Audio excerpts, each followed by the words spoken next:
Ma famille m'a rejeté quand j'étais sans emploi. 5 ans plus tard, ils sont entrés et ont dit, « Tu n'as pas de famille. Nous allons prendre la maison. » Je n'ai pas dit un mot, mais j'ai appelé le 911. Je m'appelle Sabrina, j'ai 32 ans, et je n'aurais jamais pensé que ma famille me trahirait 2 fois. Après 5 ans de silence, ils se sont présentés à ma porte avec des valises et sont entrés comme si l'endroit leur appartenait. Mon père m'a regardé droit dans les yeux et a prononcé ces mots qui me hantent encore, « Tu n'as même pas de famille. Nous allons prendre cette maison. » Je n'ai pas discuté ni crié. J'ai simplement pris mon téléphone et composé 3 chiffres. Si vous regardez cette vidéo, dites-moi d'où vous la regardez et appuyez sur le bouton d'abonnement pour ne pas manquer comment j'ai surmonté l'ultime trahison des personnes qui étaient censées m'aimer inconditionnellement. En grandissant dans la banlieue de la Pennsylvanie, ma famille semblait normale de l'extérieur. Mon père, Richard, travaillait comme directeur de banque, toujours vêtu de costumes impeccables et portant une mallette qui semblait collée en permanence à sa main. Ma mère, Diane, était infirmière à l'hôpital local, faisant de longues gardes mais parvenant toujours à garder notre maison impeccable. Et puis il y avait mon frère aîné, Brian, de 3 ans mon aîné, et l'enfant prodige de la famille. Nous vivions dans une modeste maison de 3 chambres avec un petit jardin, ni riche, ni pauvre, juste une famille américaine moyenne essayant de s'en sortir. Mais sous cette façade parfaite se cachaient des dynamiques compliquées qui ont façonné toute ma vie. Dès mon plus jeune âge, je pouvais sentir les différentes attentes placées sur moi par rapport à mon frère. Brian était destiné à de grandes choses, selon mes parents. Ses notes médiocres étaient célébrées tandis que mes excellentes notes étaient simplement attendues. Quand il est entré dans une université d'État avec une bourse partielle, mes parents ont organisé une grande fête et lui ont offert une voiture neuve. Ils ont épuisé la plupart de leurs économies pour s'assurer qu'il puisse y aller sans trop s'endetter. Pendant ce temps, on m'a dit dès ma première année de lycée que je devrais travailler à temps partiel pour économiser pour l'université. À 16 ans, je jonglais entre l'école et 20 heures par semaine au restaurant local, servant des crêpes et des hamburgers pour économiser chaque centime. Même avec mes excellentes notes et ma participation à des activités extrascolaires, il n'a jamais été question d'université prestigieuse pour moi. Le message était clair, bien que jamais directement énoncé, Brian était l'investissement. Moi, j'étais une réflexion après coup. La seule personne qui me voyait différemment était ma grand-mère, Margaret, la mère de ma mère. Grand-mère Margaret vivait à environ 1 heure de route dans une petite maison de style cottage avec un jardin qui me semblait magique quand j'étais enfant. Chaque été, je passais 3 semaines avec elle pendant que Brian participait à divers camps sportifs financés par mes parents. Ces semaines étaient mon salut. Sabrina, me disait-elle en m'apprenant à planter des tomates, ne laisse jamais personne te dire ce que tu vaux. Toi seul en décide. Ses mains, burinées par des décennies de jardinage et de dur labeur, guidaient doucement les miennes dans la terre. Et ne dépends jamais de quelqu'un d'autre pour avoir un toit sur la tête. Apprends à construire le tien. Grand-mère Margaret avait élevé 3 enfants en grande partie seule après le décès de mon grand-père alors que ma mère n'avait que 12 ans. Elle travaillait comme couturière et avait réussi à envoyer tous ses enfants à l'université, au moins pour un temps. La force et l'indépendance qu'elle incarnait sont devenues mon étoile polaire, surtout lorsque les choses à la maison semblaient étouffantes. La pression de mes parents s'est intensifiée à l'approche de l'université. Ma mère avait décidé que je devais suivre ses traces et devenir infirmière. C'est une profession stable, Sabrina. Tu auras toujours du travail, disait-elle, ignorant complètement le fait que je n'avais montré aucun intérêt pour la médecine. Mon père était d'accord, ajoutant, les carrières créatives sont pour les gens qui ont de l'argent de famille sur lequel se rabattre. Ce qu'il ne comprenait pas, c'est que j'avais découvert ma passion pour le design graphique en première année de lycée. Ma professeure d'art, Mademoiselle Winters, avait remarqué mon sens de la composition et m'avait initié au logiciel de design numérique. Je les ai immédiatement adoptés, restant tard après l'école pour travailler sur des projets et participer à des concours locaux. Quand j'ai remporté un prix de design régional, mes parents l'ont qualifié de « passe-temps sympathique », mais pas d'une véritable carrière. La tension a atteint son paroxysme lors de ma dernière année de lycée, au moment des candidatures universitaires. J'ai postulé au collège communautaire local qui avait un bon programme de design, ainsi qu'à plusieurs universités d'État abordables avec des programmes artistiques. Quand les lettres d'acceptation sont arrivées, mes parents ont refusé de contribuer à mon éducation à moins que je ne change ma spécialisation pour les soins infirmiers ou le commerce. Nous ne gaspillerons pas d'argent pour un diplôme d'art, a déclaré fermement mon père au dîner, le soir après avoir reçu mes acceptations. Si tu veux gâcher ton avenir, tu peux payer toi-même. J'ai cherché le soutien de ma mère, mais elle a juste regardé son assiette. Brian, rentré de l'université pour le week-end, a souri de l'autre côté de la table. Peut-être que tu devrais écouter papa, Sabrina. Tout le monde n'est pas fait pour une vraie carrière. Cette nuit-là, j'ai pleuré jusqu'à m'endormir, mais le lendemain matin, j'ai pris ma décision. J'irai au collège communautaire, je travaillerai à plein temps et je poursuivrai mon diplôme de design quoi qu'il arrive. Quand j'ai annoncé cela au petit déjeuner, mon père a simplement haussé les épaules et a dit « Ta vie, ton erreur ». J'ai obtenu mon diplôme de lycée avec les honneurs et j'ai emménagé dans un minuscule appartement avec 2 colocataires tout en fréquentant le collège communautaire. Je travaillais près de 40 heures par semaine entre un emploi dans un café et un poste dans un magasin du centre commercial, tout en maintenant une moyenne de 3,8 dans mes cours de design. Je rendais visite à grand-mère Margaret dès que je le pouvais, puisant ma force dans sa foi inébranlable en moi. Après 2 ans de collège communautaire, j'ai été transféré dans une université d'État pour terminer ma licence en design graphique. À ce moment-là, je parlais à peine à mes parents. Nos interactions se limitaient à des visites obligatoires pour les fêtes où mon père posait des questions pointues sur mon potentiel de revenus, et ma mère me glissait des billets de $20 comme si j'étais encore une enfant, en chuchotant « au cas où tu aurais besoin de manger ». Brian avait obtenu son diplôme et trouvé un emploi dans une société financière, suivant les traces de notre père. Chaque réunion de famille devenait une occasion de mettre en valeur sa réussite et de souligner subtilement mon échec perçu. Brian vient d'avoir une promotion, annonçait fièrement ma mère, et il envisage d'acheter un appartement en centre-ville. La comparaison tacite flottait dans l'air comme un lourd nuage. Quand j'ai obtenu ma licence, j'avais 22 ans et je n'avais pas vécu à la maison depuis 4 ans. J'ai assisté seul à ma cérémonie de remise des diplômes, car mes parents avaient choisi d'assister à une conférence liée au travail de Brian à la place. Grand-mère Margaret, qui utilisait maintenant un déambulateur à cause de l'arthrite, était le seul membre de ma famille dans le public. Son sourire fier alors que je traversais la scène signifiait plus qu'un millier de parents absents. Mon diplôme enfin en poche, j'ai pris la décision de déménager à Philadelphie pour de meilleures opportunités d'emploi. La scène du design y était en pleine croissance, et j'avais décroché un stage qui pouvait mener à un emploi à temps plein. La veille de mon départ, j'ai dîné avec grand-mère Margaret. J'ai peur, ai-je admis en partageant une tarte sur son porche. Et s'ils avaient raison et que j'échouais ? Elle a pris ma main dans la sienne, ses yeux bleus vifs malgré ses 82 ans. Sabrina, le seul véritable échec est de vivre le rêve de quelqu'un d'autre. Suis ton cœur, et je serai toujours là si tu as besoin d'un endroit sur où atterrir. Avec ces mots résonnant dans mon esprit, j'ai fait mes bagages le lendemain matin et j'ai conduit vers mon avenir, déterminé à prouver que je pouvais réussir par mes propres moyens, même si ma famille refusait de croire en moi. Mes 2 premières années à Philadelphie ont été difficiles mais enrichissantes. Je suis passé de mon stage à un poste de designer junior dans une petite agence de marketing. Le salaire était modeste, mais je me constituais un portfolio et je créais des liens dans le secteur. Je partageais un appartement de 2 chambres dans un quartier un peu miteux avec Jessica, une enseignante que j'avais rencontrée via une application de recherche de colocataires. Nous sommes rapidement devenus amis, transformant notre petit appartement en un foyer chaleureux avec des trouvailles de friperie et des projets de bricolage. J'appelais grand-mère Margaret chaque semaine et lui rendais visite quand je le pouvais. Mes contacts avec mes parents se sont réduits à des appels d'anniversaire obligatoires et à des visites tendues pour Thanksgiving. Brian avait de nouveau été promu et avait acheté cet appartement en centre-ville qu'il convoitait. Ma mère ne manquait jamais de le mentionner chaque fois que nous parlions. Puis, il y a 5 ans, tout s'est effondré. La récession a durement frappé notre secteur. L'agence de marketing pour laquelle je travaillais a perdu plusieurs clients importants en l'espace de 2 mois. Un lundi matin, nous sommes tous arrivés pour trouver les portes verrouillées et un avis de faillite scotché à la fenêtre. D'un seul coup, j'étais au chômage.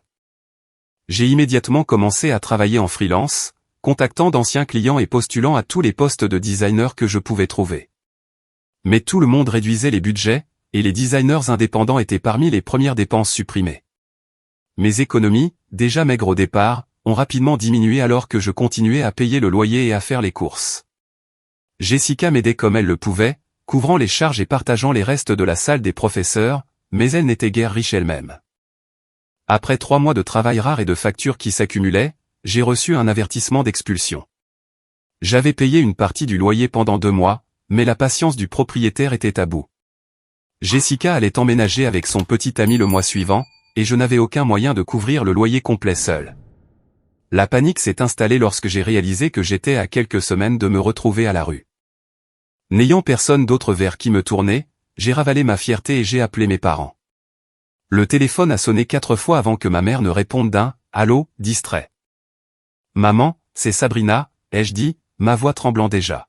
« J'ai besoin d'aide. » Il y a eu une pause, et je l'ai entendu appeler mon père. « Richard, c'est Sabrina. » J'ai expliqué ma situation aussi calmement que possible, demandant si je pouvais emprunter assez pour un mois de loyer pendant que je trouvais un travail stable. J'ai promis de les rembourser avec intérêt. Le silence qui a suivi ma demande s'est étiré jusqu'à devenir inconfortable. Finalement, la voix de mon père s'est fait entendre, froide et distante. « Sabrina, c'est exactement ce dont nous t'avions prévenu. Cette carrière instable que tu as choisie t'a mené exactement là où nous l'avions prédit. Papa, s'il te plaît, ai-je murmuré, des larmes coulant maintenant sur mon visage. J'ai juste besoin d'un peu d'aide pour me remettre sur pied.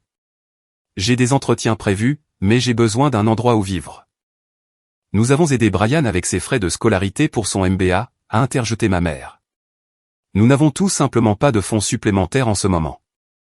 Je savais que c'était un mensonge. Mes parents avaient toujours trouvé de l'argent pour les projets de Brian. Ce qu'ils voulaient dire, c'est qu'ils n'avaient pas d'argent pour moi. Tu as fait ton choix en ignorant nos conseils, a poursuivi mon père. Peut-être que cela t'apprendra à prendre des décisions plus pratiques à l'avenir. L'appel s'est terminé sans aucune offre d'aide, pas même un endroit où rester temporairement. Je me suis assise sur le sol de ma chambre, entourée de cartons à moitié faits, sanglotant jusqu'à ce que je puisse à peine respirer. Cette nuit-là, j'ai appelé grand-mère Margaret mais je n'ai pas eu de réponse. Sa voisine a répondu le lendemain et m'a informé que ma grand-mère avait été hospitalisée pour une pneumonie. Je voulais désespérément aller la voir, mais je n'avais ni l'argent pour le voyage ni un endroit où laisser mes affaires. 2 semaines plus tard, j'ai été officiellement expulsé. Jessica m'a aidé à charger mes biens les plus essentiels dans ma Honda Civic de 12 ans. Mon équipement de design, mes vêtements et quelques objets personnels étaient tout ce que je pouvais y mettre. Le reste est allé dans un petit garde-meuble que j'ai payé avec mes 100 derniers dollars. N'ayant nulle part où aller, j'ai conduit jusqu'à la maison de mes parents. C'était un soir d'octobre pluvieux quand je me suis garé dans leur allée. À travers les fenêtres, je pouvais les voir assis dans le salon, regardant la télévision. Je suis resté dans ma voiture pendant 20 minutes, rassemblant mon courage avant de finalement m'approcher de la porte et de sonner. Mon père a répondu, la surprise se transformant rapidement en désapprobation en voyant mon apparence débraillée et le désespoir dans mes yeux. « Sabrina, qu'est-ce que tu fais ici ? » ?»« Papa, j'ai perdu mon appartement. J'ai juste besoin d'un endroit où rester quelques semaines jusqu'à ce que je trouve du travail et que j'économise pour un nouvel endroit. S'il te plaît. » Il a regardé par-dessus moi ma voiture, remplie d'affaires, et a froncé les sourcils. C'est exactement ce qui arrive avec ces carrières artistiques. L'instabilité. Richard, qui est-ce ? Ma mère est apparue derrière lui, son expression se durcissant en me voyant. Notre fille semble s'être retrouvée sans abri, a-t-il répondu sans tenter de cacher son dédain. Je ne suis pas sans abri, ai-je dit, ma voix se brisant. J'ai juste besoin de ma famille en ce moment. Mon père a croisé les bras. Tu as choisi ta voie, Sabrina. Tu as choisi d'ignorer nos conseils. Maintenant, tu dois assumer la responsabilité de ces choix. Nous organisons la réunion de l'association de quartier demain, a ajouté ma mère. Ce n'est vraiment pas le bon moment. Je suis resté là sous la pluie, incapable de croire ce que j'entendais. Vous me renvoyez ? Votre propre fille ? Tu as clairement fait savoir que tu n'avais pas besoin de notre avis dans tes décisions de vie, a dit fermement mon père. Tu ne peux pas rejeter nos conseils et t'attendre ensuite à notre soutien lorsque ces décisions mènent à des difficultés. Sur ce, il a fermé la porte. Je suis resté sur le porche pendant plusieurs minutes, la pluie trempant ma veste, avant de retourner à ma voiture. Je suis resté assise dans leur allée, regardant leurs ombres bouger derrière les rideaux, attendant qu'ils changent d'avis et sortent. Ils ne l'ont jamais fait. Finalement, j'ai conduit jusqu'à un parking de Walmart où j'ai passé la nuit à dormir sur mon siège conducteur incliné, avec 25 $ à mon nom et nulle part où aller. J'ai appelé et envoyé des SMS à Brian, espérant que mon frère pourrait m'offrir de l'aide, mais mes messages sont restés sans réponse. Pendant 2 semaines, j'ai vécu dans ma voiture, me douchant dans une salle de sport où j'avais un abonnement et utilisant les ordinateurs de la bibliothèque pour chercher des emplois et des appartements. J'ai continué à appeler mes parents, laissant des messages vocaux de plus en plus désespérés qui n'ont jamais été retournés. Un soir, je suis passé devant leur maison et j'ai vu la voiture de Brian dans l'allée. Toute la famille était réunie, sauf moi. C'était le point le plus bas de ma vie. Je me sentais complètement abandonné, sans maison ni famille vers qui me tourner. Les personnes qui étaient censées m'aimer inconditionnellement m'avaient rejeté quand j'en avais le plus besoin, tout cela parce que j'avais osé suivre ma propre voie plutôt que celle qu'ils avaient choisie pour moi. Par un matin de novembre particulièrement froid, j'étais assise dans un coin d'un café local, sirotant une unique tasse de thé que j'avais achetée pour justifier l'utilisation de leur Wi-Fi gratuit. J'étais là depuis des heures, à la recherche de contrats de design et d'options de logement abordables. Mon apparence s'était détériorée au fil des semaines passées à vivre dans ma voiture. Mes vêtements étaient froissés d'avoir été stockés dans des sacs poubelles, et malgré tous mes efforts sous les douches de la salle de sport, j'avais l'air visiblement négligé. J'étais si concentré sur mon ordinateur portable que je n'ai pas remarqué quelqu'un s'approcher jusqu'à ce qu'il parle. Sabrina? Sabrina Wilson? J'ai levé les yeux pour voir Eleanor Garcia, une ancienne collègue de l'agence de marketing. Elle était vêtue d'un élégant caban et tenait un gobelet de café à emporter, ressemblant exactement à la professionnelle accomplie que j'avais échoué à devenir. Eleanor. Salut, ai-je dit, immédiatement gêné par mon apparence. Je pensais bien que c'était toi. J'ai essayé de te joindre. Toutes les adresses e-mail de l'entreprise ont été désactivées à la fermeture de l'agence. Elle s'est glissée dans la chaise en face de moi, ne remarquant pas ou ignorant poliment mon état négligé. Comment vas-tu? Tu travailles quelque part de nouveau? J'ai envisagé de mentir, de maintenir une façade de réussite, mais j'étais trop épuisé pour faire semblant. Pas exactement. J'ai travaillé en freelance, mais c'est très calme.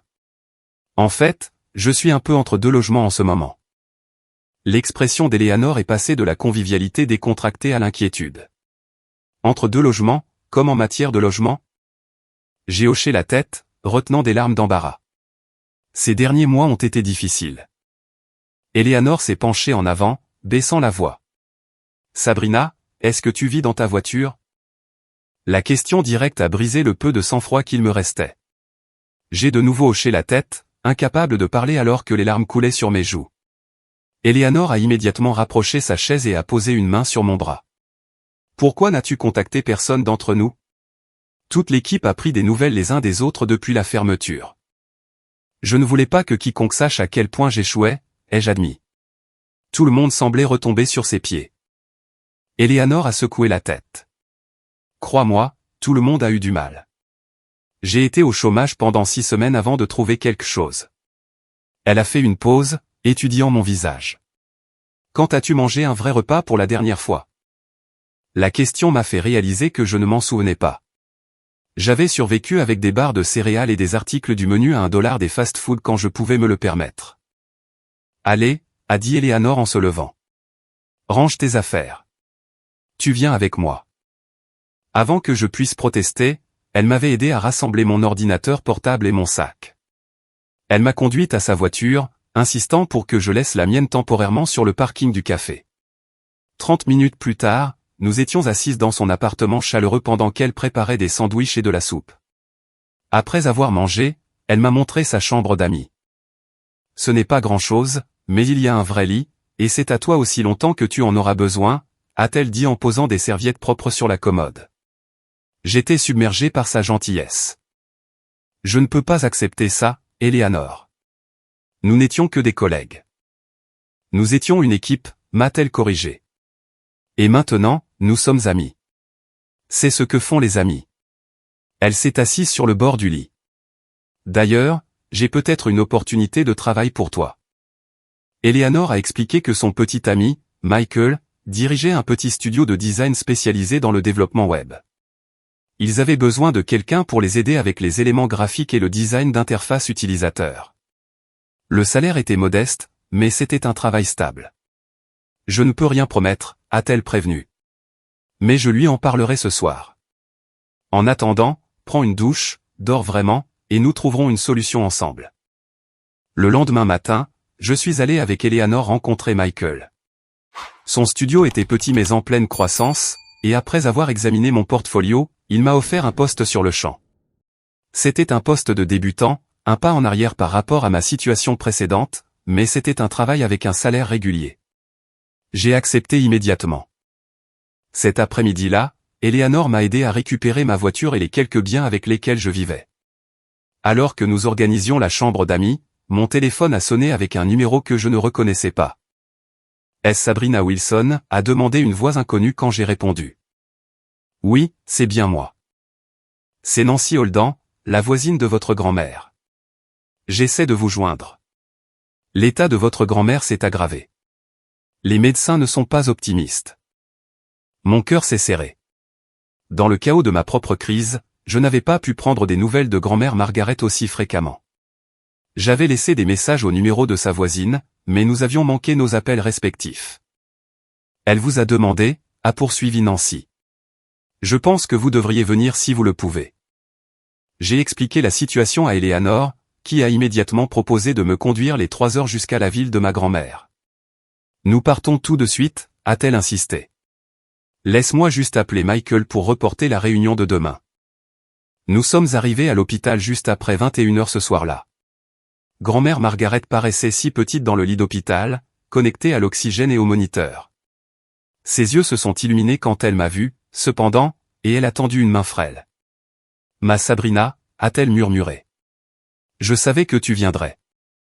Je suis resté avec elle toute la nuit, lui tenant la main et lui parlant de ma nouvelle opportunité d'emploi.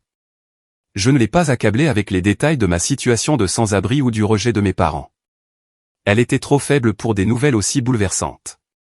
Au lieu de cela, je me suis concentré sur la tournure positive que ma situation avait prise, grâce à Eleanor. Je te l'ai toujours dit, a-t-elle murmuré. Tu traces ton propre chemin. Aux petites heures du matin, elle m'a demandé de récupérer une petite boîte dans son sac à main que Nancy avait apporté à l'hôpital. À l'intérieur se trouvait une clé et un document plié. Mon testament, a-t-elle expliqué doucement. La maison est à toi. Elle t'a toujours été destinée.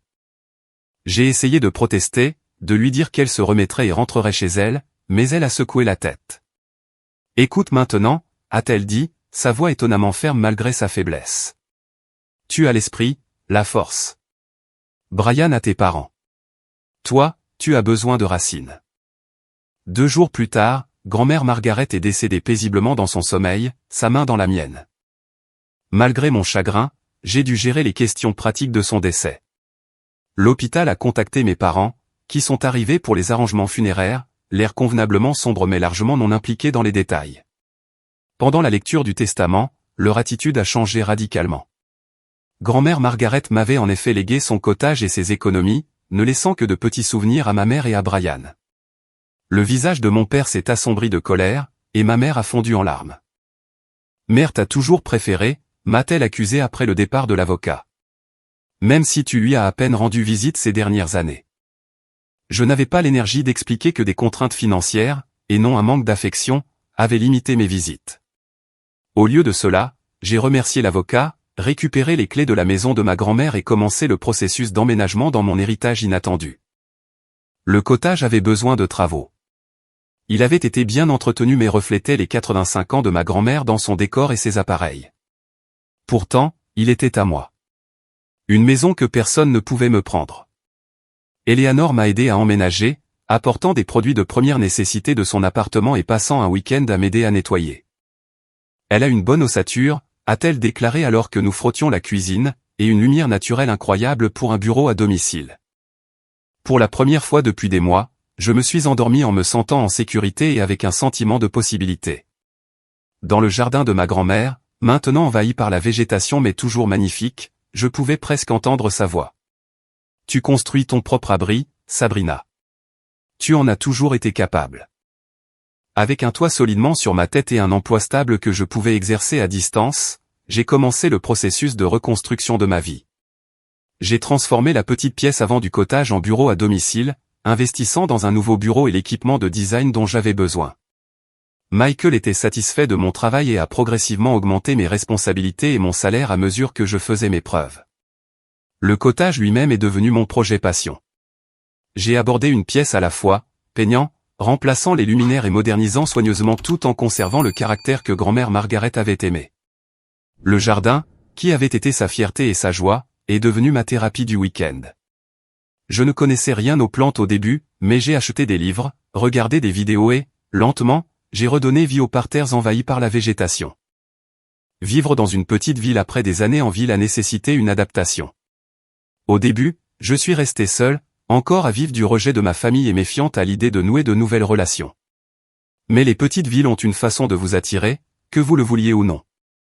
Cela a commencé avec Madame Jenkins, ma voisine, qui a apporté un gratin pour souhaiter la bienvenue à la nouvelle voisine, bien qu'elle me connaisse comme la petite fille de Margaret depuis des années.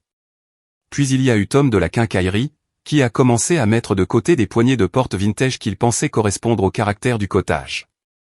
Bientôt, je me suis retrouvé à échanger des saluts et des petites conversations avec les gens sur mon chemin vers la poste ou l'épicerie. 6 mois après mon emménagement, j'ai eu mon premier véritable ami en ville. J'avais fréquenté la petite librairie locale, en partie pour l'inspiration en design et en partie pour l'excellent café qu'ils servaient dans leur café attenant. Le propriétaire, Patrick Lewis, avait à peu près mon âge et avait hérité de la boutique de son oncle juste un an avant que je déménage en ville. « Vous allez user ce livre de design ?» a-t-il commenté un jour alors que j'achetais un autre café en parcourant le même volume sur la décoration d'intérieur. Pourquoi ne pas l'acheter, tout simplement? Contrainte budgétaire, ai-je admis avec un sourire. Je rénove petit à petit. Le lendemain, quand je suis arrivé, le livre était emballé dans du papier craft derrière le comptoir avec une note, honoraire de consultante en rénovation. Votre sagesse en matière de café a amélioré notre menu. Patrick. Nous sommes devenus amis à travers les livres et le café, partageant des recommandations et finalement des repas. Il était facile de parler avec Patrick, sans aucun du jugement auquel j'étais habitué de la part de ma famille. Quand je lui ai finalement raconté toute l'histoire de mon arrivée en ville, il a écouté sans interruption. « Tes parents ont l'air d'être de sacrés numéros », fut son seul commentaire quand j'ai terminé. C'est leur perte. Alors que mes compétences en design et ma liste de clients se développaient, j'ai décidé de prendre un risque. En utilisant mes économies, j'ai lancé mon propre petit studio de design, Elevation Design, axé sur l'image de marque pour les petites entreprises. Mon expérience chez Michael m'avait montré que de nombreuses entreprises locales avaient du mal avec leur identité visuelle mais ne pouvaient pas se permettre les frais des grandes agences. J'ai commencé avec un site web et des cartes de visite, puis j'ai commencé à approcher les magasins et restaurants locaux. Mon premier client fut Patrick, qui avait besoin d'un nouveau logo et d'une nouvelle signalétique pour la librairie. De là, le bouche-à-oreille a fait son effet. En un an, j'avais suffisamment de clients réguliers pour quitter mon poste chez Michael, bien que nous ayons maintenu une relation de collaboration, nous référant des clients mutuellement. À mesure que mon entreprise grandissait, mon investissement dans le cottage a également augmenté. J'ai remplacé le toit vieillissant, modernisé l'ancien système de chauffage et rénové la cuisine avec des appareils modernes tout en conservant les charmants placards que grand-mère Margaret avait aimés. La valeur de la propriété a considérablement augmenté à chaque amélioration, mais cela était secondaire à la création d'une maison qui l'honorait tout en reflétant mon propre style. Le jardin s'est épanoui sous mes soins de plus en plus experts. J'ai ajouté un petit patio où je pouvais travailler à l'extérieur par beau temps et un brasero pour me détendre le soir. Patrick me rejoignait souvent là-bas, apportant des livres qu'il pensait que j'apprécierais et écoutant mes idées pour de nouveaux projets. Au 5e anniversaire du décès de grand-mère Margaret, ma vie s'était complètement transformée. Elevation Design comptait 3 employés en plus de moi, opérant depuis un garage aménagé sur ma propriété. Je m'étais établi dans la communauté, rejoignant l'association des petites entreprises et aidant même à organiser le festival des arts annuels. Ma relation avec Patrick s'était approfondie en quelque chose de plus que de l'amitié, bien que nous prenions les choses lentement, valorisant tous deux notre indépendance. Mon cercle d'amis comprenait Eleanor et Michael, qui me rendaient visite régulièrement, et un réseau croissant de relations locales. Je n'avais pas parlé à mes parents ni à Brian depuis les funérailles. Parfois, je recevais une carte de Noël sans message personnel, juste leurs noms imprimés. J'envoyais des cartes impersonnelles similaires en retour, ne voulant pas couper complètement le dernier fil mais me protégeant de nouvelles blessures. Le cottage, autrefois le havre de ma grand-mère, était devenu mon propre sanctuaire et l'histoire de ma réussite. La fille qui avait autrefois dormi dans sa voiture possédait maintenant une maison sans dette, dirigeait une entreprise rentable et avait créé une vie remplie de relations significatives. J'avais fait exactement ce que grand-mère Margaret croyait que je pouvais faire, construire mon propre abri, à la fois physiquement et émotionnellement. Ce que je ne réalisais pas, c'est que ma paix durement gagnée était sur le point d'être brisée par les personnes même qui m'avaient autrefois rejeté. Le premier signe est apparu sous la forme d'un courriel de Brian un mardi matin ordinaire. Voir son nom dans ma boîte de réception après 5 ans de silence a soudainement rendu mon café amer. L'objet était « Prendre des nouvelles ». Chère Sabrina, le message commençait avec une chaleur artificielle. Cela fait trop longtemps que nous n'avons pas été en contact. Je suis récemment tombé sur le site web de ton entreprise de design et j'ai été impressionné par ce que tu as accompli. Maman et papa ont mentionné qu'ils n'ont pas eu de tes nouvelles depuis des années et qu'ils sont inquiets. J'espère que tout va bien. Rattrapons le temps perdu bientôt. Brian. J'ai fixé l'écran, lisant et relisant le bref message. Il n'y avait aucune reconnaissance de son silence quand j'avais besoin d'aide, aucune mention de leur rejet quand j'étais sans abri, juste un décontracté, prendre des nouvelles, comme si nous avions simplement perdu le fil de nos vies par négligence mutuelle. J'ai montré le courriel à Patrick lors de notre déjeuner ce jour-là. On dirait que quelqu'un veut quelque chose, a-t-il commenté en me rendant mon téléphone. Les gens ne vous contactent généralement pas après 5 ans de silence juste pour dire bonjour. J'ai hoché la tête, le même soupçon s'étant formé dans mon esprit. Le moment est étrange aussi. Pourquoi maintenant? Vas-tu répondre? J'ai réfléchi à la question. Pas encore. Je veux voir s'il y a plus derrière cet intérêt soudain. Je n'ai pas eu à attendre longtemps. 3 jours plus tard, mon téléphone a sonné avec le numéro de mes parents. Après 5 ans de silence, la vue de ce numéro était si surprenante que j'ai répondu sans réfléchir. Sabrina, ma chérie. La voix de ma mère, artificiellement joyeuse.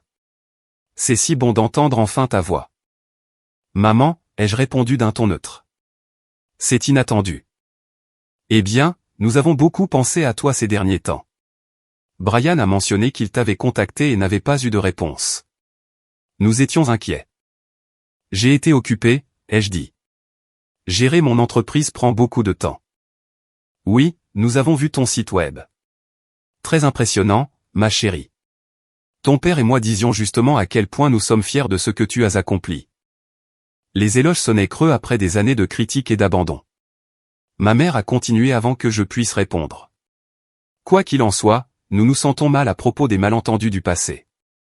La famille est si importante, et nous aimerions renouer les liens.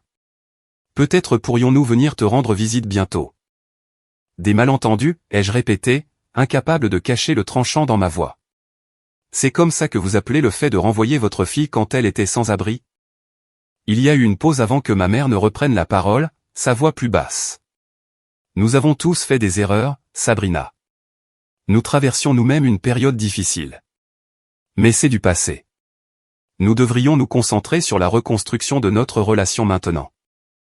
Quelque chose dans son ton m'a semblé répéter, comme si elle avait pratiqué cette conversation.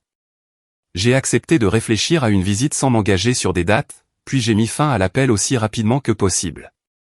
Ce soir-là, j'ai reçu un autre appel, cette fois de Brian. Contre mon meilleur jugement, j'ai répondu. Salut, sœurette, a-t-il dit avec une gaieté forcée. Maman a dit que vous aviez parlé. C'est génial que nous renouions tous les liens. Qu'est-ce qui se passe, Brian, ai-je demandé directement. Pourquoi cet intérêt soudain pour une réunion de famille après 5 ans? Il a ri, le son légèrement tendu. Un frère ne peut-il pas vouloir renouer avec sa sœur? Mais puisque tu le demandes, les choses ont été difficiles ces derniers temps. Au cours des 20 minutes suivantes, Brian a révélé la situation familiale. Il avait pris plusieurs mauvaises décisions d'investissement, perdant la plupart de ses économies et accumulant des dettes importantes. Notre père avait été contraint à une retraite anticipée de la banque après qu'une enquête interne ait révélé des irrégularités dans ses pratiques de gestion. Bien qu'il ait évité des poursuites pénales, sa réputation était ruinée. Notre mère avait développé des problèmes de dos qui l'empêchaient de travailler à plein temps à l'hôpital. Nous avons dû réduire considérablement notre train de vie, a expliqué Brian. L'appartement a été saisi, et maman et papa ont dû vendre la maison. Ils sont dans un petit appartement maintenant. Je suis désolé d'entendre ça, ai-je dit, le pensant sincèrement malgré tout. Ça doit être difficile. Oui. Eh bien, la famille doit se serrer les coudes dans les moments difficiles, non? L'ironie de sa déclaration semblait lui échapper. Quoi qu'il en soit, nous pensions que nous pourrions venir te rendre visite le week-end prochain, découvrir ta ville, voir l'ancienne maison de grand-mère, renouer les liens. J'ai accepté à contre-cœur un déjeuner le samedi, fixant des limites claires, ce serait une visite brève, pas une nuitée. Après avoir raccroché, j'ai appelé Patrick. Ils viennent samedi, lui ai-je dit. Et d'après ce que Brian a dit, ils ont des problèmes financiers. Tu veux que je sois là, a proposé Patrick. Pour un soutien moral. J'ai accepté avec gratitude, me sentant déjà anxieuse à propos de la réunion imminente.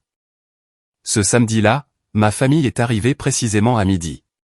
Mon père avait l'air plus âgé, sa présence autrefois imposante diminuée par les circonstances. Ma mère m'a étreinte les yeux larmoyants tandis que Brian restait en retrait, examinant le cottage avec un intérêt non dissimulé. Tu as fait des merveilles avec l'endroit, a commenté ma mère alors que je leur faisais un bref tour. C'est tellement plus agréable que lorsque ta grand-mère y vivait. Grand-mère le gardait parfaitement bien, ai-je répondu froidement. J'ai juste modernisé certaines choses tout en conservant son style. Ça a dû coûter une fortune, a remarqué mon père, scrutant les nouveaux appareils de cuisine. On dirait que ta petite entreprise de design marche bien. Elevation Design marche très bien, a interjeté Patrick en douceur.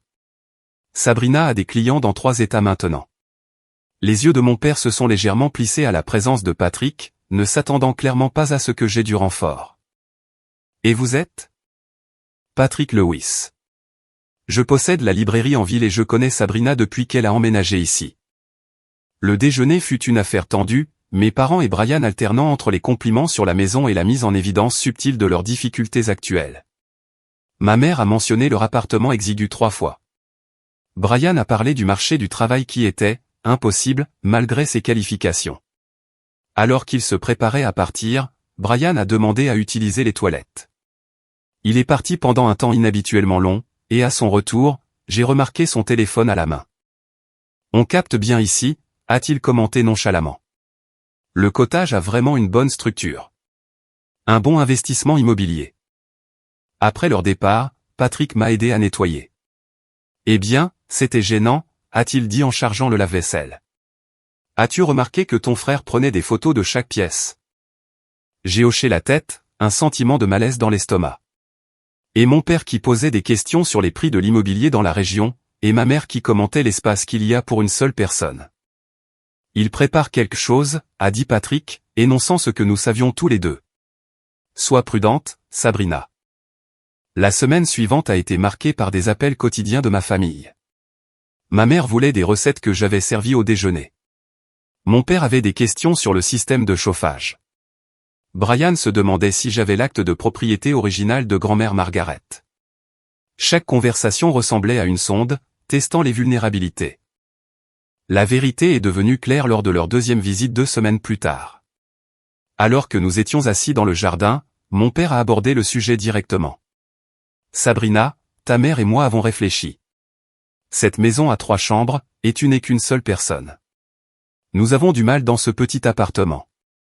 Il serait logique que nous emménagions ici. Une maison de famille devrait abriter une famille. Je l'ai regardé, momentanément sans voix. C'est ma maison, ai-je finalement dit. Je l'ai héritée de grand-mère.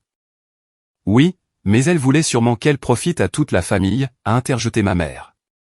Elle n'aurait pas voulu que nous soyons en difficulté alors que tu as tout cet espace. En fait, elle me l'a spécifiquement laissé parce qu'elle savait que je m'en occuperais correctement, ai-je répondu, la colère montant, et parce qu'elle savait que j'étais la seule à vraiment l'apprécier. Eh bien, peu importe ses intentions, a dit mon père d'un ton dédaigneux, nous sommes une famille. Nous devrions nous soutenir mutuellement. Brian pourrait prendre la chambre au-dessus du garage, et ta mère et moi prendrions la chambre principale. C'est mon bureau, ai-je dit, incrédule. Où je dirige mon entreprise. Tu pourrais déplacer ton petit ordinateur dans la salle à manger, a suggéré ma mère, comme si elle résolvait un simple problème. Ce serait une utilisation beaucoup plus efficace de l'espace. Ça n'arrivera pas, ai-je déclaré fermement. Je suis désolé pour votre situation, mais vous ne pouvez pas emménager ici.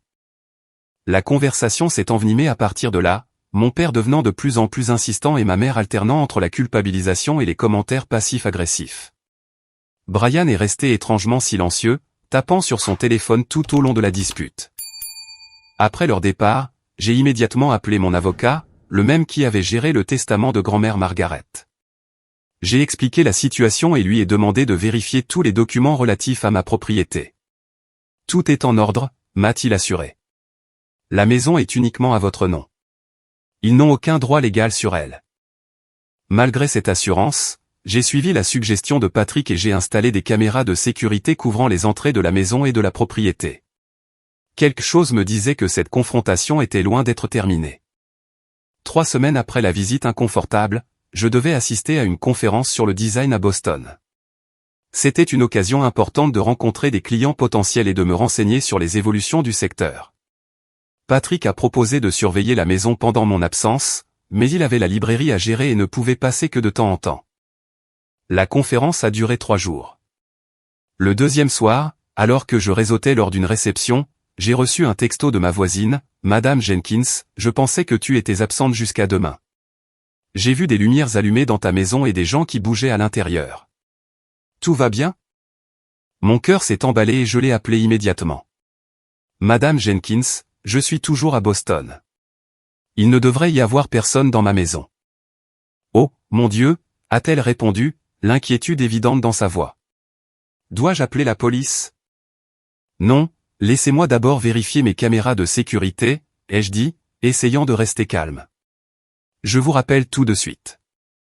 J'ai ouvert l'application de sécurité sur mon téléphone avec des doigts tremblants. Les images montraient la voiture de mon père dans l'allée et 3 silhouettes déchargeant des cartons et des valises. J'ai regardé, incrédule, mon père utilisait quelque chose pour forcer la serrure de la porte arrière, puis laisser entrer ma mère et Brian. J'ai immédiatement appelé Patrick, qui fermait la librairie. Ils s'introduisent par effraction dans ma maison, lui ai-je dit, la voix tremblante. Ils emménagent pendant que je suis parti. J'arrive tout de suite, a-t-il promis. Dois-je appeler la police? Pas encore, ai-je dit, encore en train de digérer la trahison. Laisse-moi d'abord essayer de les appeler.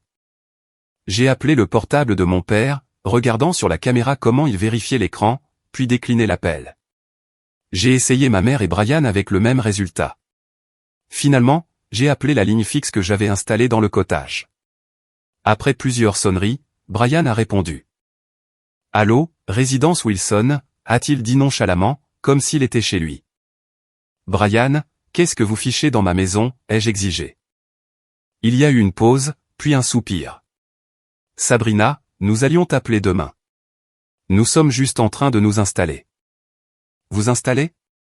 Vous êtes entré par effraction dans ma maison. Vous êtes en violation de propriété. Ne sois pas dramatique, a-t-il répondu froidement. C'est une maison de famille. Nous sommes une famille. D'ailleurs, ce n'est pas comme si tu avais besoin de tout cet espace juste pour toi. J'ai entendu mon père en arrière-plan, et Brian a partiellement couvert le téléphone. J'ai tout de même pu distinguer mon père dire, dis-lui que nous en discuterons à son retour. La décision a été prise. Vous devez partir tout de suite, ai-je déclaré, luttant pour contrôler ma colère. J'appelle la police si vous n'êtes pas sorti de ma maison dans 30 minutes. La voix de Brian s'est durcie. Ce serait une erreur, Sabrina. Nous n'avons nulle part où aller. Et appeler la police contre ta propre famille serait cruel. De plus, ce sont maman et papa qui ont le vrai lien familial avec cette maison, pas toi. C'est ma maison, Brian. Grand-mère me l'a laissée. Une simple formalité, a-t-il balayé d'un revers de main. Quoi qu'il en soit, nous avons déjà parlé à un avocat pour contester le testament. Grand-mère était âgée et pas tout à fait compétente quand elle a pris ses dispositions. Nous avons de bonnes chances de le faire annuler. La menace m'a glacé le sang. Même si je savais qu'il n'avait aucun fondement juridique, l'idée d'une bataille judiciaire était intimidante. J'ai mis fin à l'appel et j'ai immédiatement réservé un vol de retour pour le lendemain matin, manquant le dernier jour de la conférence. Patrick m'a retrouvé à l'aéroport, le visage sombre. Ils sont toujours là, a-t-il rapporté. Je suis passé ce matin. Ton père a répondu à la porte et m'a dit que c'était une affaire de famille et de me mêler de mes affaires. As-tu appelé la police, ai-je demandé alors que nous nous dirigions vers le cottage. J'ai pensé que cette décision te revenait, a-t-il répondu. Mais j'ai parlé à ton avocat. Il a dit que leurs affirmations sur la contestation du testament sont absurdes. Ta grand-mère passait des évaluations cognitives régulières dans le cadre de ses soins médicaux, et elle était pleinement compétente lorsqu'elle a mis à jour son testament. Quand nous sommes arrivés au cottage, j'ai été choqué de voir que ma famille avait déjà apporté des changements visibles. Les coussins décoratifs de ma mère ornaient la balançoire du porche. Les clubs de golf de mon père se tenaient près de la porte d'entrée. Ils avaient littéralement emménagé, s'appropriant les lieux en mon absence. J'ai pris une profonde inspiration et je suis entré dans ma propre maison en utilisant ma clé. La scène à l'intérieur était pire que je ne l'avais imaginé. Mon salon soigneusement agencé avait été réorganisé. Des cartons d'affaires de mes parents étaient empilés dans les coins. Des photos de famille que j'avais enlevées il y a des années avaient été placées sur la cheminée, remplaçant mes propres photos. Ma mère est sortie de la cuisine, surprise de me voir. Sabrina, nous ne t'attendions pas avant demain. Clairement, ai-je répondu froidement. Où est papa? Dans la chambre principale, en train d'organiser ses vêtements. La façon décontractée dont elle parlait de ma chambre a fait monter la colère en moi. J'ai trouvé mon père en train de suspendre ses costumes dans mon placard, mes propres vêtements poussés d'un côté. Brian était dans la pièce au-dessus du garage, mon bureau, où il avait déplacé mon équipement de design dans un coin pour faire de la place pour son lit. Je les ai rassemblés dans le salon, Patrick se tenant derrière moi en soutien. Vous devez tous partir, ai-je déclaré fermement. Allons, Sabrina, sois raisonnable, a commencé mon père de son ton autoritaire. Cet arrangement est logique pour tout le monde. Tu as cette grande maison pour toi toute seule alors que nous avons des difficultés.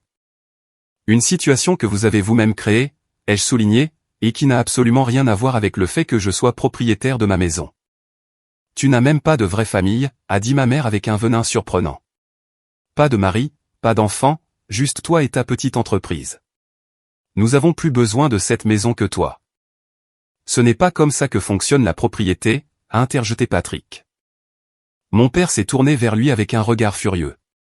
Cela ne vous concerne pas. C'est une affaire de famille. Patrick est plus une famille pour moi que vous ne l'avez jamais été, ai-je répondu. Il ne m'a pas abandonné quand j'étais sans abri et désespéré. De l'histoire ancienne, a balayé Brian d'un geste dédaigneux. Nous sommes là maintenant, prêts à être de nouveau une famille. Après avoir épuisé vos ressources et avoir besoin de quelque chose de moi, ai-je dit. Il ne s'agit pas de famille. Il s'agit de vous qui voulez ma maison. Nous allons prendre cette maison, a déclaré mon père sans ambages, abandonnant toute prétention, d'une manière ou d'une autre. Nous avons déjà parlé à un avocat de nos options. Vos options inexistantes, ai-je corrigé. La maison est légalement à moi pour l'instant, a-t-il dit avec une confiance dérangeante.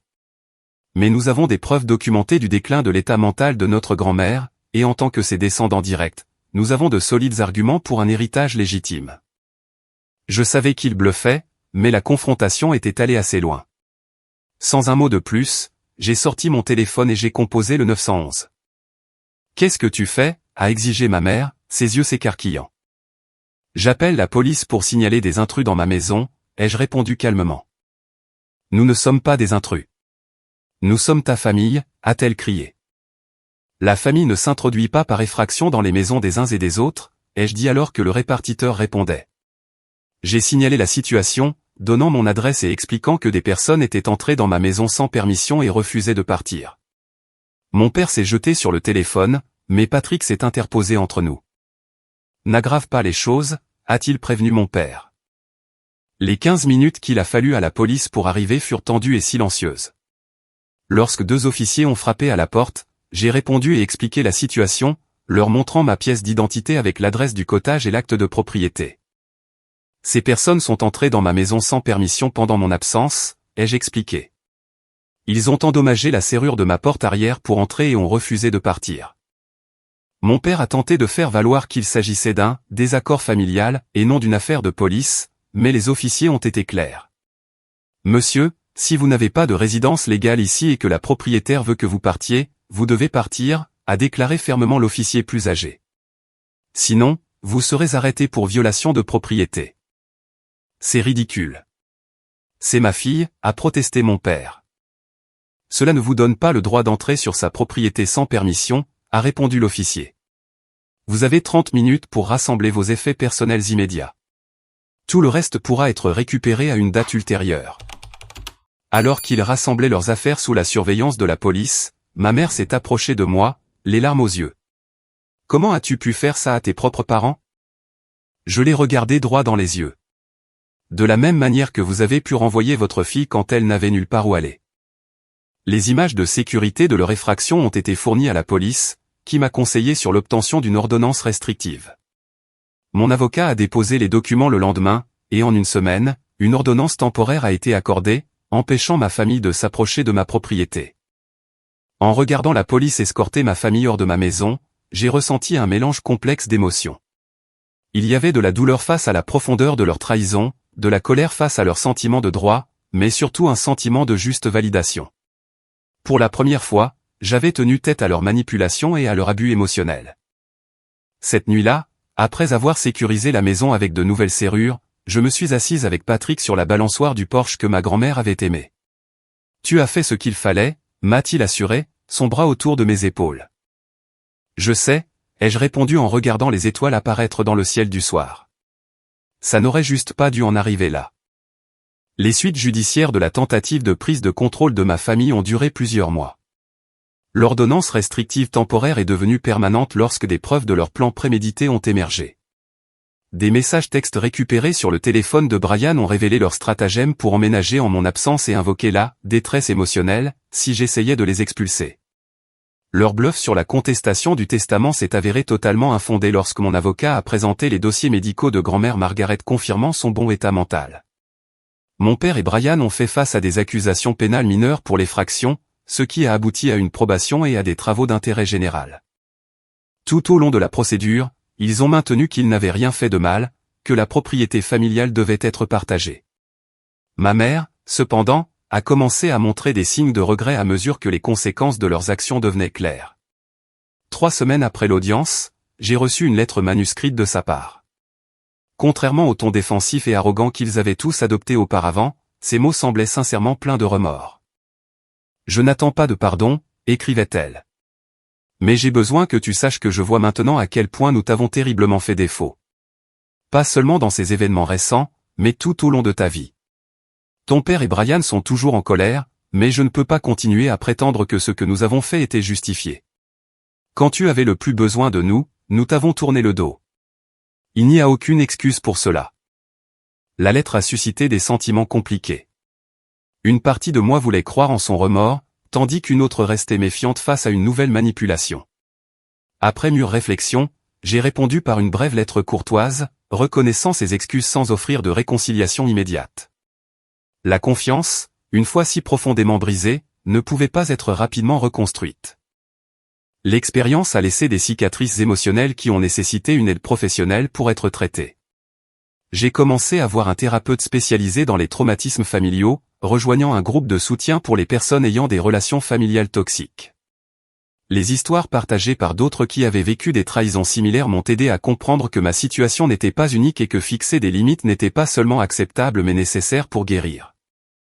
La famille ne se définit pas par le sang, me rappelait souvent mon thérapeute. Elle se définit par un amour, un respect et un soutien constant. Cette vérité a résonné profondément en moi alors que je réfléchissais à ceux qui m'avaient réellement apporté ces choses dans ma vie. Patrick, dont la présence indéfectible était devenue une pierre angulaire de mon bonheur. Eleanor, qui m'avait tendu une bouée de sauvetage lorsque j'étais au plus bas. La communauté de voisins et de collègues petits entrepreneurs qui m'avaient accueilli sans jugement. Ma relation avec Patrick s'est approfondie au cours de ces mois difficiles. Son soutien indéfectible pendant la crise familiale m'avait montré à quoi ressemblait un véritable partenariat. Au premier anniversaire de l'incident de l'effraction, il m'a demandé en mariage dans le jardin de grand-mère Margaret, maintenant florissant avec les vivaces que j'avais plantées en sa mémoire. « Tu mérites une famille qui voit ta valeur », a-t-il dit en me tendant une bague simple et élégante. « Je serais honoré de fonder cette famille avec toi. » 6 mois plus tard, nous nous sommes mariés lors d'une petite cérémonie dans ce même jardin. Eleanor était ma demoiselle d'honneur, et Michael était aux côtés de Patrick. Mes parents et Brian n'étaient pas invités, une limite qui a protégé la joie de cette journée. Au lieu de cela, j'étais entouré de la famille que j'avais choisie, des personnes qui avaient prouvé leur amour par des actes plutôt que par un simple lien biologique. Alors que la vie reprenait un cours normal, je me suis surprise à réfléchir aux moyens de transformer mes expériences douloureuses en quelque chose de significatif. Le cottage, autrefois source de conflits, est devenu un sanctuaire, non seulement pour moi, mais aussi pour d'autres dans le besoin. J'ai créé une petite fondation au nom de Grand-mère Margaret, offrant un logement temporaire et un mentorat professionnel aux jeunes adultes confrontés au sans-abrisme en raison du rejet familial. Tout le monde mérite un endroit sur où atterrir, ai-je expliqué au journal local lorsqu'ils ont couvert le lancement de la fondation. Et tout le monde mérite la chance de construire sa propre histoire de réussite. Le premier bénéficiaire fut Jem, un étudiant en design graphique de 22 ans dont les parents lui avaient coupé les vivres lorsqu'il avait changé de spécialisation, passant du commerce à l'art. Les parallèles avec ma propre histoire étaient frappants. Je lui ai offert l'appartement au-dessus du garage, maintenant transformé en un véritable espace de vie, et un stage chez Elevation Design. Le voir reprendre confiance en lui m'a rappelé mon propre parcours. 5 ans après avoir été abandonné par ma famille biologique, j'avais créé quelque chose de bien plus fort que les liens qui m'avaient fait défaut. J'avais construit un foyer, une entreprise, un mariage et un but qui honorait la confiance que grand-mère Margaret avait en moi, tout en étendant ce même soutien aux autres. Je recevais occasionnellement des nouvelles de mes parents et de Brian par le biais de connaissances communes. Mon père n'a jamais reconnu ses torts, soutenant que j'avais été égoïste et impitoyable. Brian avait déménagé dans un autre état, recommençant à zéro après ses déboires financiers. Ma mère s'était séparée de mon père et tentait de reconstruire sa vie de manière indépendante, une évolution qui suggérait qu'elle, au moins, avait appris quelque chose de l'implosion de notre famille. La porte de la réconciliation restait théoriquement ouverte, mais avec des conditions qui honoraient ma propre valeur. Toute relation devrait être construite sur un respect authentique, et non sur la commodité ou le besoin. D'ici là, je me concentrais sur l'entretien des liens sains qui avaient prouvé leur valeur. Les soirs tranquilles, assise dans le jardin de grand-mère Margaret avec Patrick, je réfléchissais souvent au chemin qui m'avait mené ici. De sans-abri à propriétaire, de fille abandonnée à soutien de la communauté, j'avais découvert que la famille n'était pas un droit de naissance, mais un privilège gagné par l'amour et le respect.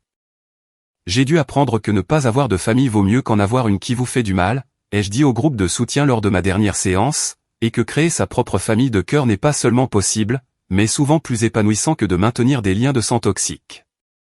Le cottage que ma grand-mère m'a laissé était devenu plus qu'une simple maison. C'était la preuve physique que je méritais d'occuper ma place dans le monde, que mes rêves et mes limites comptaient. En le défendant contre ceux qui voulaient me le prendre, j'avais finalement défendu ma propre valeur. Avez-vous déjà dû établir des limites avec des membres de votre famille qui ont essayé de profiter de vous? Ou avez-vous construit une famille de cœur qui vous a soutenu lorsque votre famille biologique a échoué? J'aimerais beaucoup lire vos histoires dans les commentaires. Si cela a résonné en vous, veuillez aimer et vous abonner à ma chaîne pour plus d'histoires sur la recherche de la force dans des situations familiales difficiles. Et si vous connaissez quelqu'un qui pourrait avoir besoin d'entendre ce message d'espoir et de résilience, veuillez partager cette vidéo avec eux. Merci d'avoir écouté mon parcours. Et n'oubliez pas, parfois la famille que nous choisissons est plus précieuse que celle dans laquelle nous naissons.